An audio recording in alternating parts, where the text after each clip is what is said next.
There are just 40 days left in this legislative session, and many of Governor Greg Abbott's emergency items are still unresolved. One of the governor's priorities is pre-K funding, $1,500 more per student if districts raise their standards.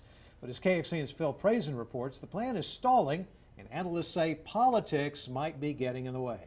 This year, parents across the state heard promises of more money and higher standards for educating little kids. Even APD Chief Art Acevedo touted the importance of pre-K. He said investing in education helps fight crime. Because in Texas, we always talk about being smart, about being leaders. Governor Abbott's pre-K plan passed the House last month. With only a few weeks left until a deadline comes that would kill the bill, the Senate hasn't touched it. We're now entering that part where the arguments start. Ross Ramsey from the Texas Tribune says right now a lot of plans are caught in the power struggle between the House and the Senate. Abbott's pre-K plan stalls in the Senate. A bill letting CHL holders take their guns into college classrooms passed the upper chamber last month, but the House has failed to move on it. Usually a governor's priorities get passed.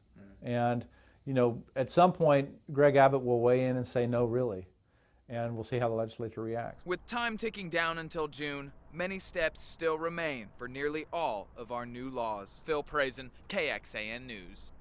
Including early childhood education so far, none of Governor Greg Abbott's emergency items have become law. Higher education research has funding in both House and Senate budgets.